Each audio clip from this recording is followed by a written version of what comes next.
Well, hello and welcome to Talk Leadership with Cedrick. You know, everybody needs a little TLC. Talk Leadership with Cedrick is where we focus on leadership and personal growth with business leaders, educators, and local thought leaders. Our goal is to introduce our audience to leaders who are making an impact with innovative ideas. You know, our guiding leadership principle is the law of contribution, which says growing yourself enables you to grow others. So you can't give what you don't have. So first, you must grow yourself in order to grow others. We believe outstanding leaders like yourself will help us help others. So tonight, we have another dynamic leader with us. You know, every week I like to do a proper introduction of my guest. So let me do a proper introduction of our guest tonight. And our guest tonight is Sister Billie Grays. And I say Sister Billie Grays because we are brothers and sisters in Christ at Holman Street Baptist Church. Woo-hoo! So Billie Grays is a native of Port Arthur, Texas, and has been in Houston most of her adult life. Billie obtained her Bachelor of Arts degree in English and History from Lamar University. Then she went on to receive a Master's of Education from the University of Houston. In addition, she then obtained several certifications in the education in educational disciplines. Billie has had a very full and successful career in the education space. And she's worked at places and taught and worked at places like Houston Community College, within several schools in the Houston Independent School District, Sharpstown Middle School, Westbury High School, and several more. Then she went on to educate students in Fort Bend ISD at Willow Ridge High School, Elkins High School, Clemens High School. And she had a lot of different jobs, instructional specialist, assistant principal, dean of instruction. And she's currently consults with multiple school districts. And when I say multiple school districts, as an educational leadership coach with the Coaching and Leadership Development Center. So what she's doing is giving back to our community by growing up future leaders and taking teachers and educators and helping them become better leaders, which is an awesome task and discipline. Billie is an active member at Holman Street Baptist Church, where she most recently served as the head of our prayer ministry up until just a few years ago. She has been married to Deacon James Grays for 47 years. Now, folks, talking about consistency and intentionality with her career, in her spiritual life, and in her personal life. 47 years they've been married, and they have two adult children, Kelsa and Swan. So help me welcome Sister Billie Grays. Oh, hi, Cedrick. Thank you so much for allowing me to be a part of this, for inviting me to your show and to interview like this. I feel very special and very honored. I got to know you at Holman Street. I knew you were a go-getter, leader. I used to call you the get-in man, but I knew that you had it going on, and I was just real pleased about that, and really very much impressed about your work in leadership. Awesome. Well, hey, thank you very much for accepting our invitation and for being on the show. We're excited to have you here. And let's just dive into the conversation because I know that there's a lot of people that's listening and we want to have some healthy conversation. So why don't you do this for us? You know, I read your bio, but tell our listeners about your journey to leadership and how did you get to where you are today? Well, you know, when I think about that, I think that I can trace my leadership instincts and leadership abilities to maybe when I was a child. I'm the oldest of four siblings, and back then, my parents expected the older one to lead. in order to make sure that the others are following. And lead by example, just set good examples. That meant not necessarily that I didn't have to do everything perfect, but that they were looking at me. So I started there and, just tried to be the kind of young lady that they would be proud of and that they would feel, was worthy of carrying that Jones name back then. So I did that. My dad was, he valued education highly, and my mother as well, and wanted to make sure that we, pursued education. Back then, I came up during the 60s, and there was a lot going on back then. It was a movement and up with Black Power and all of that kind of thing. So you got into some kind of activity. I did, in high school, I was the editor of the newspaper. So that gave me some leadership skills. And then in college, not so much. I went to Lamar University, and at that time, they were really kind of opening the doors to us as students, minority students. We could commute to the campus, but we could not stay in the dorms even then. Oh, wow. But we had our own little group and cadre and so forth. So we took every opportunity we could to lead our students to do better things and to excel in the subjects. We had a lot of engineers, very, very few English majors. We had some sociology majors, but I was able to lead in those areas. And then moving into education, I went into teaching and had a little opportunity to lead certain committees and groups and things like that, but learning all the time, and got to the point where I really just enjoyed the leadership and learning and, knowing how to relate to people and get them to see your vision and move it forward became an exciting thing for me. And then at my church at Holman Street, I was able to transfer those skills that I was learning in the education world into my spiritual life. And I got the opportunity through our shepherd teacher to lead the prayer ministry at Holman Street. And the prayer ministry, as they go, basically are small groups that get together maybe once a week and pray. But I had a vision, along with the shepherd teacher who was leading, that we wanted to make our church a place where prayer would be, one of the main pillars. And so I got behind that, and I thought, Lord, if you called me, I'm going to lead. I want to be that leader that you want to make sure that this ministry grow. And I think that's where my skills really kind of move the church forward in that area.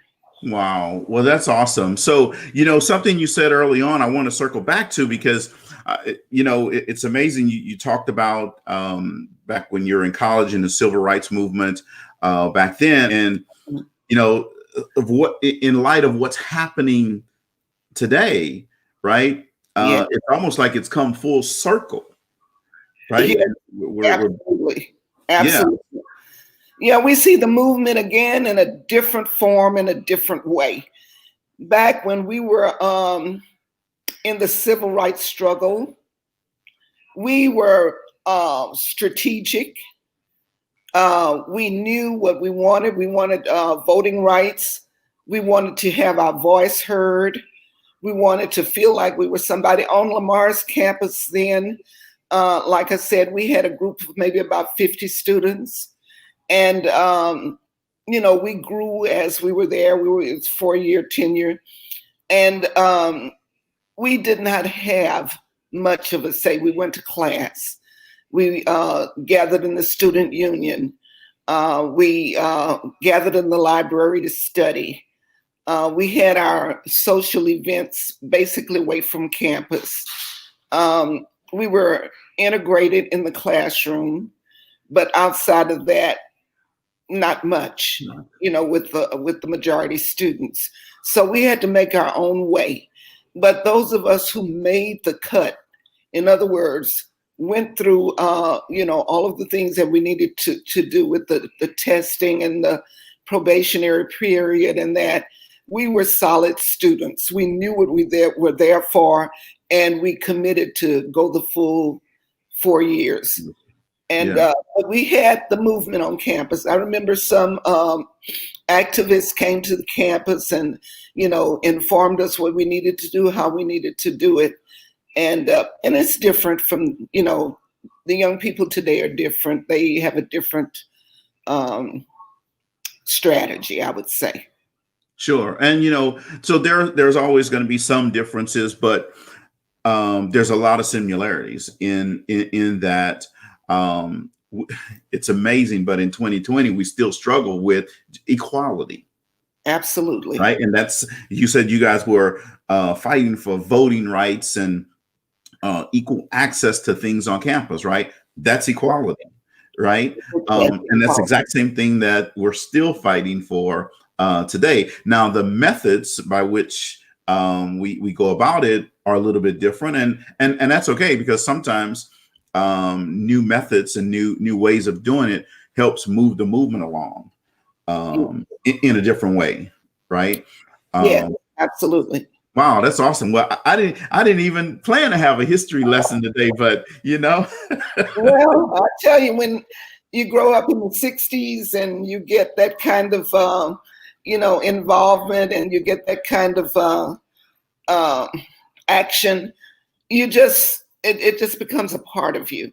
Sure. And every time you get an opportunity to, tell somebody about what it was like, then you share that this is not something new. Sure. This is not something new. We are still fighting it. When we think about John Lewis and his, how he moved the struggle along. When we think about, I can remember boycotts.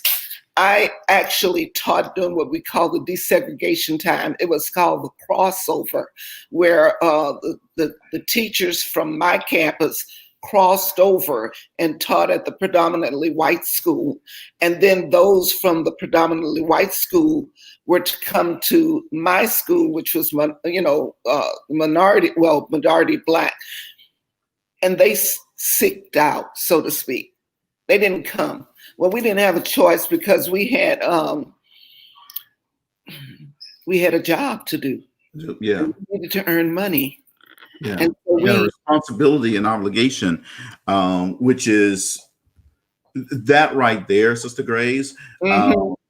Really, it helps empower some people when they say, "Hey, we have a job to do. We have a responsibility to help this movement move forward." So that's awesome, and I hope young people that are listening tonight take that away from your message, and then they carry that on. And I know that there's some young people out there, and I see in the chat there's a whole lot of Holman Street folks that are listening in. Wonderful. So you can wave and say hello to all of them. Hello, my Holman Street. I miss you all. Let me say that first. I miss you all. Glad that we can connect this way, and thank you for tuning in. Yeah. So you work as an educational consultant, and with the education leadership. With the Coaching and Leadership Development Center. Tell us a little bit about that business and what made you decide to go into consulting. Well, actually, I started after retirement, and I retired in 2004. And it was a leap of faith, because I didn't know whether or not, it was going to be a good thing. James is in oil and gas, and that's in and out, back and forth. So it was like, what do I really want to do? Do I want to retire and do something different? Do I want to retire and just stay at home? Or do I want to stay in the game? So I decided, after looking at things financially, it was going to be okay to retire. So I was a young retiree. And then just kind of stayed out for a year. And then people began to call, You know how that is when you are out and they feel like you still have some skills and things to offer. The principal that I worked with was working with the Texas Education Agency with school improvement. And so we talked, and he said, would you like to get into this kind of thing? And I thought, it sounds good. Let me see. And so sure enough, I interviewed and was accepted, and I became a part of the school improvement program. And I can best help you to understand that by saying, the STAR test, which is the standard measurement for schools and for students as far as their achievement and meeting the mark. With that, some of the schools were struggling, which meant that they were not meeting the standard of the state. So they brought in retired educators who they felt had expertise and experience that can come in and turn around some of the lower performing schools. So we went into that, we got training, and the more I got into it, the more I discovered how much that area was lacking and how much they needed the support and help, and especially our minority schools, our high schools here in the Houston ISD and the surrounding areas. Some of them were not necessarily performing to the level that they needed to. And so through the training of Region 13, that arm of the Texas Education Agency that was dedicated to school improvement, I got in, met other colleagues. I was really kind of like the lower man on the totem pole. I was working with superintendents, area superintendents, regional superintendents, but we learned together because we all had the same mission. And as a result, we were assigned to schools, and we were asked to go in and examine them, look at them, and then begin to use our training and skills to help turn them around. Okay. All right. Well, they're helping turn around schools is something that is needed today, tomorrow, and probably will be a year from now as well. My point on it is you're helping to impact the future of the world by taking those students and inspiring them to take their educational task and skills to the next level, right? Yes, absolutely. And then two, we know that those students will be our future leaders, right? Yes, indeed. We're investing in them, investing in their future. Absolutely. And what you're doing is a noble task, and it's just like someone that's investing in the stock market. The more time you put into it, it compounds, and the more money you put in the stock market, it compounds as it grows and makes your pot bigger, right? Same thing, the time that you're investing in these students, the more time you put into them, help them overcome different obstacles and different things that they're going through, that compounds as well. And so that's an awesome job and task that you're undertaking. So let me ask you this: with this COVID crisis, how has that impacted what you're doing? What I'm doing? Yeah. Well, I was going full speed ahead. I have one school that I was working with. I'd been working with maybe 3 or 4 schools, and primarily those were in the Aldine School District, and formed a relationship with them and began to work. And even when our program with school improvement began to wane, the principals continued to want me to come back in and to mentor and coach their assistant principals, and work with their teachers and leadership and so forth and instruction. And that went on well. And then in March, when the pandemic really began to take a grip on things and schools had to close and all, then I kind of moved back to see how they were going to operate. They were moving into online instruction, getting their computers set up for the kids and writing curriculum that will, align with the computer technology and so forth. And so I just kind of let them do that. And I'm thinking, okay, I don't know what place I'm going to have here. But what I did do is I kept contact with the principals. I would send them encouragement, like, I'm hoping that everything is going well with you. If you need me, let me know. And then I was willing to do one-on-one coaching with them, and I extended that invitation. And then I kept in touch with the principal to let her know. They were very busy. So I didn't want to be an intruder as a consultant. I wanted to make sure that they knew that I was there for them in the event that I could do something. And so with the COVID, I was able to continue to keep contact, but at the same time stay remote in such a way that I wouldn't interfere with their operations. So that has worked. And I've been keeping up with some of the things that they're doing. And then I have been asked to come back again this fall to work as a consultant. So I'm trying to see how that's going to go. Well, that's awesome. And a consultant's role is always, it's a difficult task, right? It's a balancing act, right? Whether you're too engaged and in their way versus being right there when they need you, being that wind beneath their wings. Yes, indeed. And that's mentoring and that's coaching. And I was trying to really put that into action to let them know that, as a mentor, I'm going to support you and I'm going to help you, because they had some questions. It's like, wonder what, things that they wouldn't ask somebody above them, things that didn't necessarily want to ask anybody below them, for fear they thought they didn't know what they were doing. no use in asking somebody beside them because they were in the same boat that they were in. So let me get an outside eye, somebody else who can see us at a different level and be able to tell us what is it that we can do to make this thing better, to make it work. And, that's what I did. Sure. Absolutely. Well, that's awesome. So I have just a question for you. What makes you smile every morning when you get up? Praise God, I'm alive. And the people around me are alive and well, and I'm in good health and good spirits.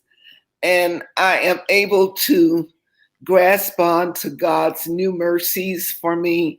Those are the things that make me smile. My family is doing well, and everything, even though the world is kind of in an uproar right now, it hasn't touched me in such a way that I'm shaken, and because of my faith, I know God is in control and he's going to take care of this.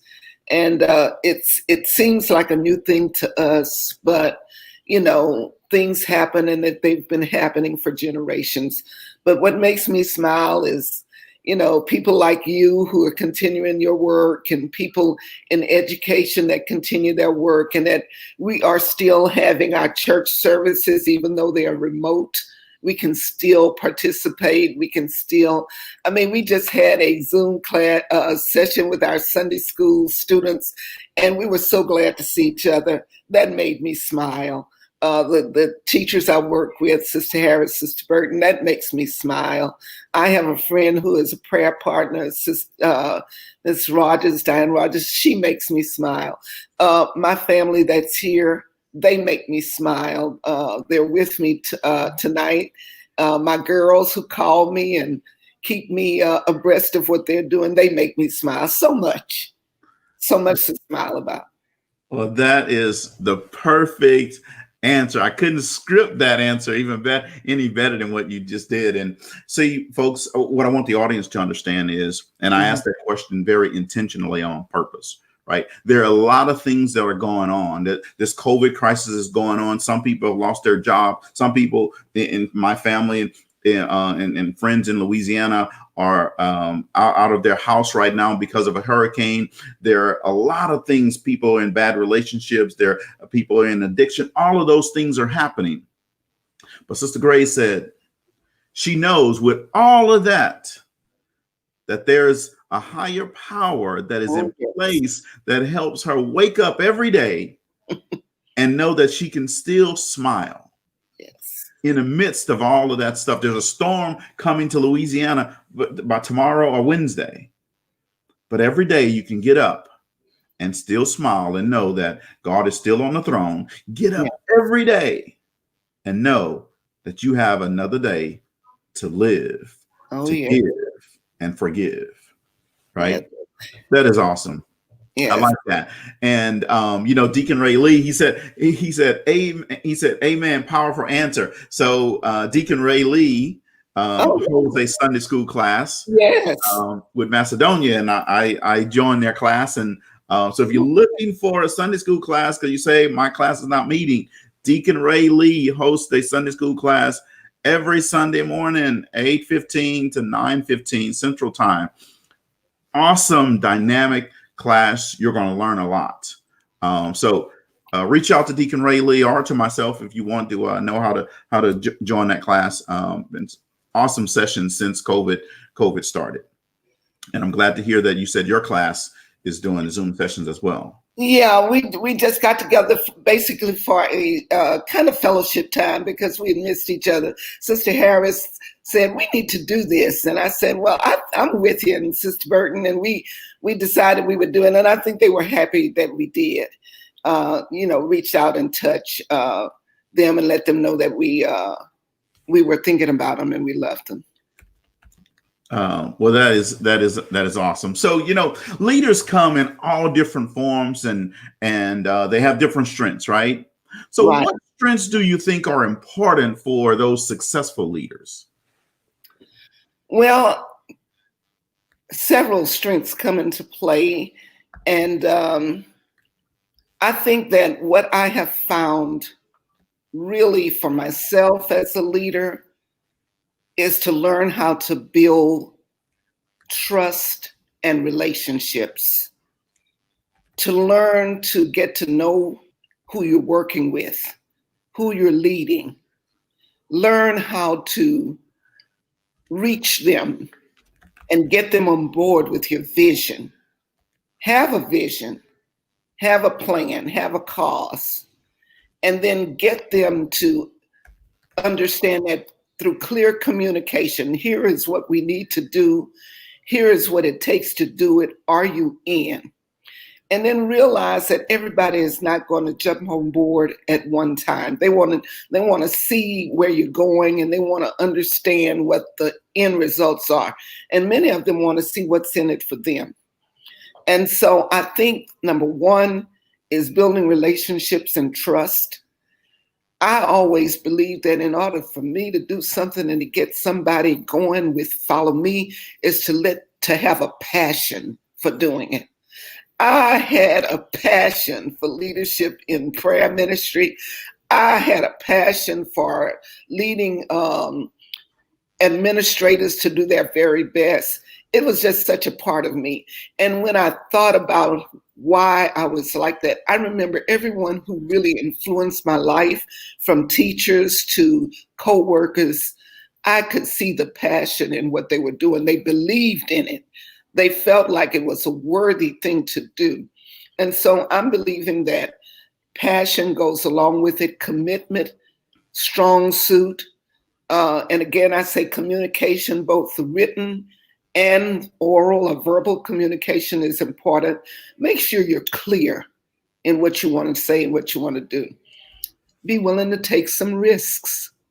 A lot of people stay on the shore. They don't get out into the deep because they're scared of the water. They won't take it. Now, hold on, Sister Grace. Hold on. We're going to have to pass the offering plate here, folks, because you don't understand.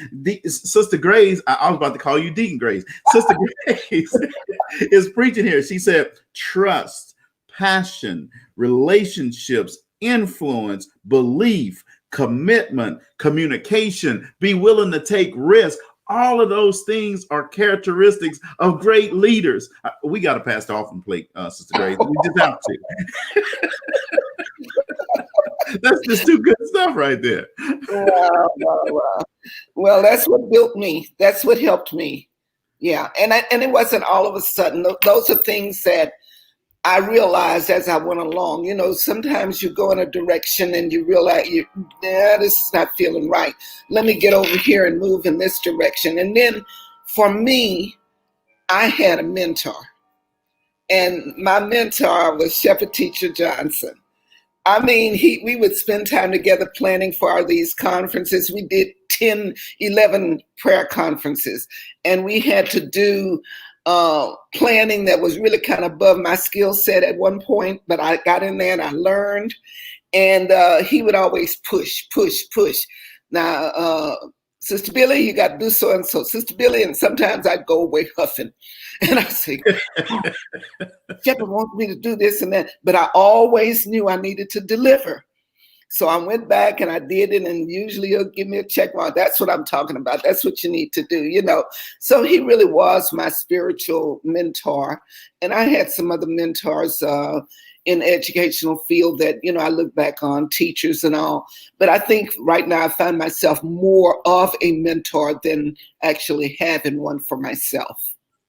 Awesome. Well, the things that you just said, and even going through if your mentor is pushing you and challenging, we know that everything worthwhile is uphill, right? Yeah. There's nothing that's a downhill strategy that's good. Right? Mm-hmm. No leader, no successful person ever found themselves at the top of the hill and said, oops, I fell on the top of the hill. Right. They had to climb there every day. So the stuff that you just said, I don't know if people are picking it up, but what you just delivered is a lot of gold for people. So I have a here's a little intermission here. Here's a would you rather, okay? So would you rather have free gas for 25 years or have the dream car of your life for the rest of your life? Wow. I guess free gas for 25 years. Okay. All right. Deacon Gray's probably saying, all right, I like that too. All right. So would you rather have free Apple products forever or free Wi-Fi wherever you go? Now that's a hard one because I'm an Apple product user and my husband James is an Android user, so we don't. Wi-Fi is usually attainable in most places, and I've had good success with these Apple products. The reason why I changed to Apple is because my computer crashed, and I was like, half my brain was gone. I couldn't believe it. And then a coworker, Herman Lee, who is a dear friend of mine, he said, he's on here tonight too. Yeah. Oh, good. Hi, Herman. But anyway, he turned us on to Apple. He said, you're not going to have much trouble with that. And we did. We connected, and I haven't had much trouble with it. I agree with them 100%. I'm an Apple guy and believe that the world should be nothing but Apple.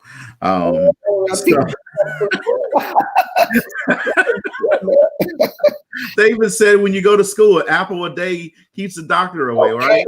Okay. I'm in. So one last one. Would you rather own your own private island or have your own private jet?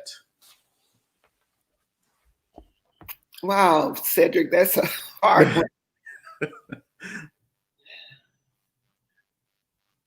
Maybe my own private jet. And I don't know why I'm saying that. I think because I can travel to any island I want to anyway. So I can make that island mine in that particular length of time I want. But getting there would be a problem. So yeah, the jet I think would be better for me. Awesome. All right. I like that. Thanks for playing along with me on that. So what are 2 or 3 things that individuals can do to achieve their goals? Well, I think number 1 is that they need to be SMART goals. And many times when I'm coaching and mentoring the principals, they are involved in goal setting. And when I start with them, and many of them have professional goals and they have personal goals, And I usually say, okay, what are you trying to achieve that you really just have not been able to do? And they will tell me. And then for sure, I'll say, okay, let's just take an example. Suppose you want to lose weight. And Cedrick, you can relate to this. Suppose you want to save a certain amount of money in a Oh, I certain. thought you were talking about losing weight. I was like, uh-oh. No, no, I'm not going to put you on the spot. No, I'll give them examples. Suppose you want to save X amount of money between now and next year, or, within a certain length of time. Then I say you need to set a SMART goal. SMART, and it's the acronym for SMART, S being specific, M measurable, A attainable, R reasonable or relevant, and T time bound. So once you do that and you apply that acronym to the goal that you want to set, then you get some strategies for doing it, then you can reach the goal you want to. I know in some instances, principals say, well, we want to move our math star scores from 70 to 85%. Then you need to have a strategy by which you do it. Okay, so you've measured it. You want to go from 70 to 85 because that's the mark you want to reach.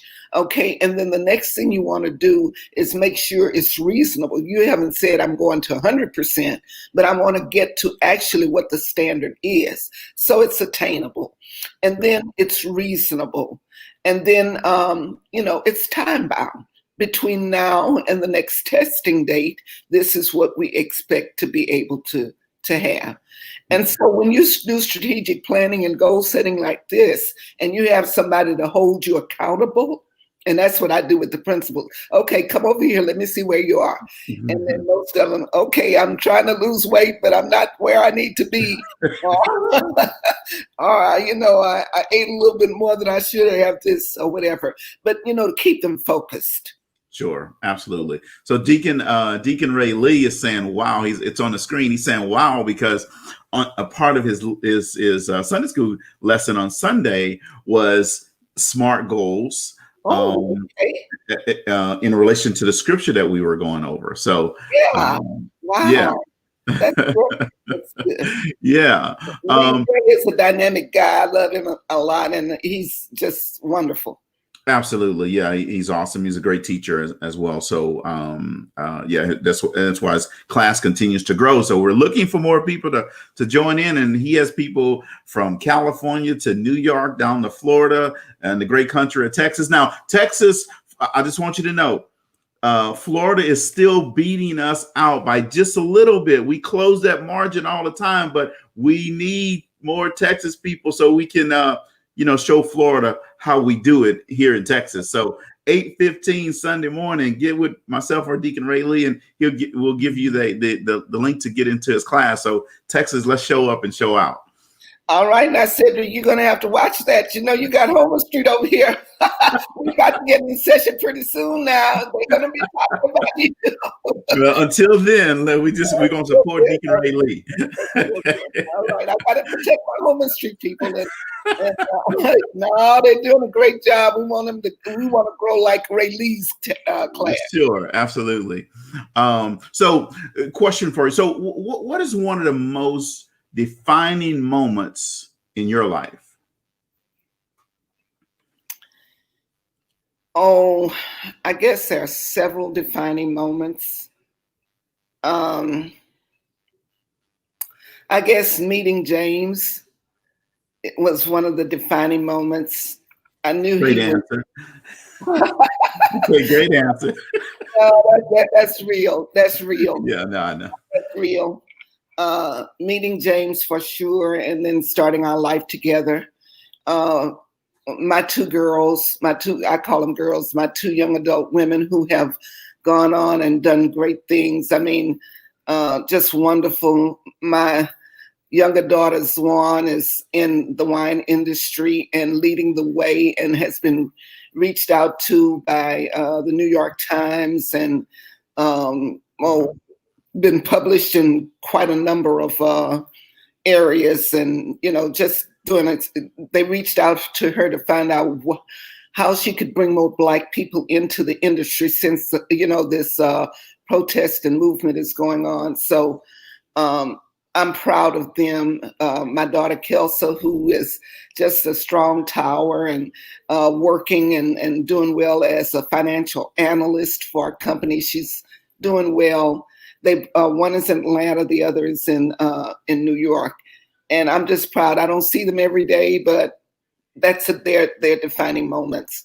Holman Street and the prayer ministry was a defining moment for me. Retirement, a defining moment for me. Marrying into a great family. The Grazes have been such a beautiful family, supporting me in every way. My sister and I, who are like two peas in a pod, like we 10 years apart, but just getting to know her and us supporting, those are defining moments in my life. And there are probably others, sure. People I've met along the way, like, my neighbors from my Chasewood community, neighbors that I have here. All of those have defined moments for me. And I don't want to start naming names because I can do a lot, Pastor and Sister Zelda and their family, and they have had defining moments for me. So I could go on and on. My brother is here. I'm going to call his name out, Joe, and his wife, Bertha. They're here. And I love them, and defining moments for me. So many. Awesome. Well, that just tells you, when you have that many different defining moments, that just tells us the rich and fullness of your life, right? Yes. So that's awesome. I always ask people, just tell me one, but I know that they're going to tell me more. Oh, right? Yeah. That's awesome. So, growth has to be intentional, right? We don't just wake up one day and we're just growing. Now, when you eat, you may grow, but that's different, right? But we're talking about mental growth and intellectual growth, but it has to be intentional. What do you do for personal and professional growth? Well, I like to stay in touch with what's going on currently, especially in education. So I read. I have several books that I'm reading right now. I started off with seven habits of highly effective people way back then when we were beginning. I'm reading Boundaries, Cloud and Townsend. Okay. I've just finished reading and I have a leaders group that I meet with on Wednesday mornings at 5:30. And we have prayer. 5:30 in the morning? In the morning, we have prayer. There are 10 of us. Yes, we do. And it was the inspiration of one of my mentees, Shirley Rose Gilliam. And we had met at Willow Ridge some years ago under the leadership of Dr. Glover and Mr. Billie Polk and Yvonne Friday and some of the other colleagues that I worked with. And I worked with her. And she was an aspiring administrator. And as an aspiring administrator, you run into some things. So I was able to share with her. And then we kind of, separated a little bit, or we lost contact. And then she retired, and then she had an idea. She said, I've got an idea. She said, I want to serve others who are coming up under us, she said, and be a support for them and mentoring. And so she shared the idea with me. We got together and she invited some, and sure enough, they came aboard. And so now we're working with them, and I'm helping them to find their best place and explore the potential of being great leaders. So That's one of the things that That is awesome. The law of intentionality says growth doesn't just happen. You have to be intentional about it. So I love that you're being intentional about growing yourself and along with growing other people. right, absolutely. So Yeah. that's awesome. So we've all had a lot of success, and you've had a lot of success in your life and in your career. But we've also all had challenges before. So tell us, one failure that you've had, and how did you overcome that failure? You know what? Thinking back, a lot of the work that I've done has been rewarding. I had to find my own way and my own approach to doing some things, but on the journey, you learn. I had a campus that I was working with in the Houston area. I'm not going to necessarily call the name.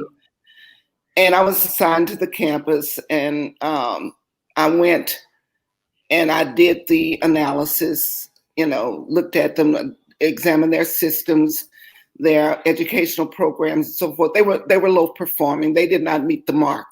So it was my job to work with the principal and the superintendent of the school district in order to develop a turnaround plan for them. And so in so doing, I'm going to follow the guidelines of the state for sure. I want to make sure that I'm walking, the way they want me to, so that when I report back to them the success or the lack thereof, I have some data to support.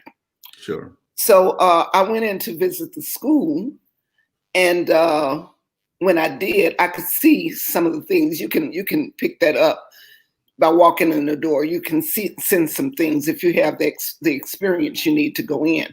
So I did, and then I talked with the principal.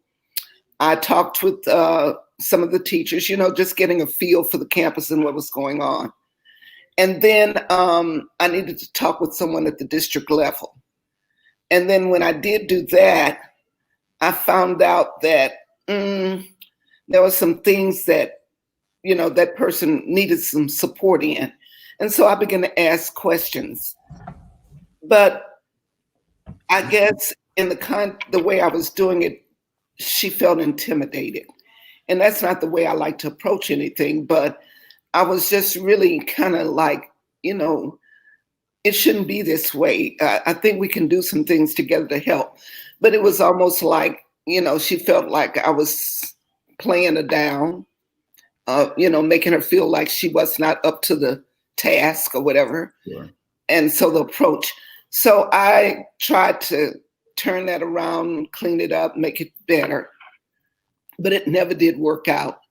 So the campus did rise to the occasion. It became a campus that had met standard. After all, I worked with them. I didn't let that stand in my way.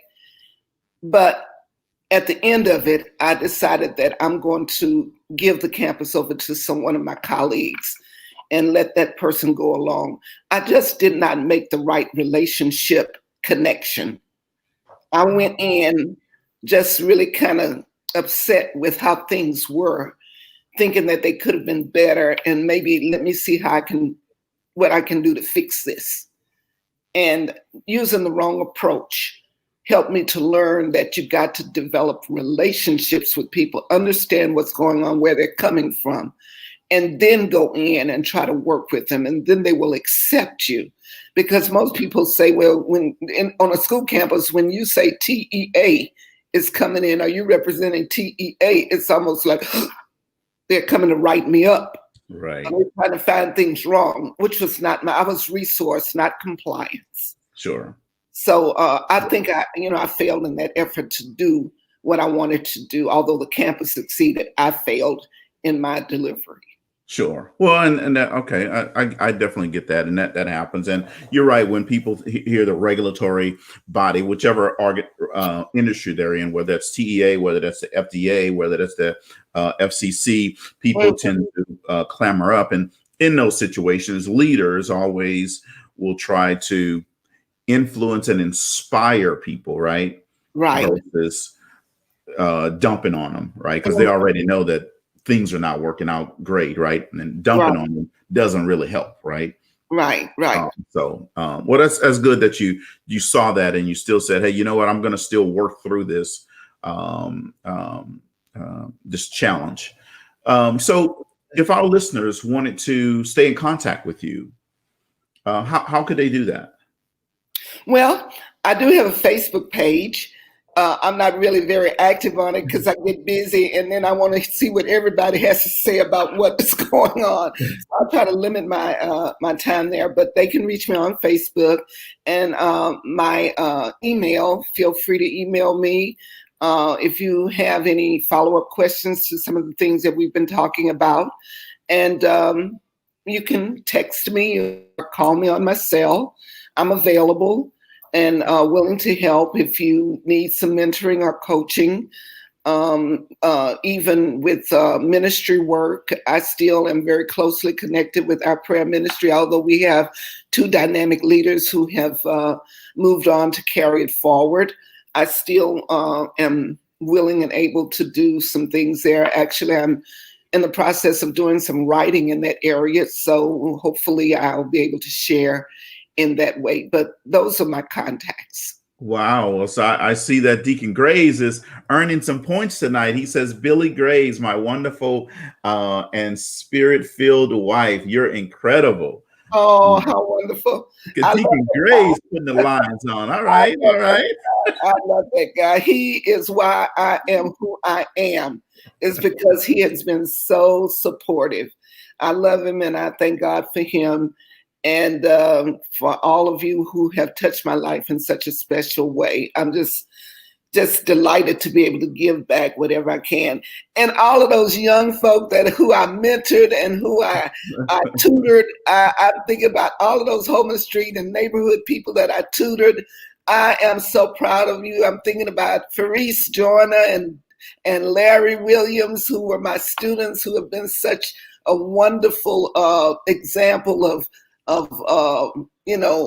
maturity and success, and so many more. Valida and all of my home. I'm calling names, and I hate to do that, but I can just call names forever because the Lord has let me tutor them. Paul Boyd, all of them. I mean, so many. The names just come up in the neighborhood and surrounding. I'm looking Elena Lee. Hi, Elena. I'm so proud of you. She got a master's degree, and then she reached out and said, "Oh, can you help me?" And I was able to do that for her. I'm happy for her. My niece, nephew. Oh, so many. That is awesome. So let me ask you this: if there was a book that was written about you, right, what would the title be, and what would be said on the back of the book in a summary?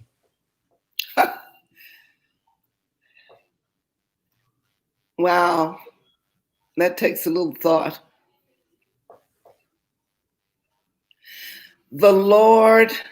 No, let me shorten it because I can be long. You're good. She touched lives that mattered to God. And that could be any life that came across my path, because any life matters to God. So I guess that would be a title I'd like.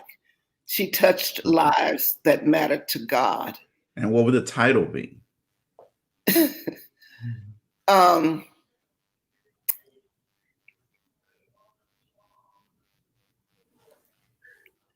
In service for God's kingdom. In service for God's kingdom. I like that. Now that's just the top of my head. I refine that a little bit more. I probably could do better, but in service for God's kingdom. Cedrick, I can say this. On every assignment I've been on, every campus I've been, every educator I've touched, I have always been able to witness about God. I've been always able to share. So I think it was a twofold thing: to ensure them that I'm there to mentor and coach them in education, but also to let them know that in all of this, they can depend on God. I was able to share with principals, and they've always received it. So I thank you. I thank God I had a twofold purpose in that mission. Well, and that is awesome. And when you're living life in your purpose, it's a wonderful thing. There are two great days in every person's life. The first day is the day that you were born. Yes. And the second day is the day that you did figure out what your purpose is, what your why. Why did God create you? Yes. Purpose. Yes, Purpose. absolutely. I just read that. Yes. Yeah. Go ahead. Absolutely. No, those are the two best days in a person's life. And I always tell people, when you find your why, you will find your way.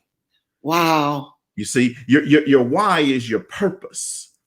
And the way is the path that you're going to take to get there.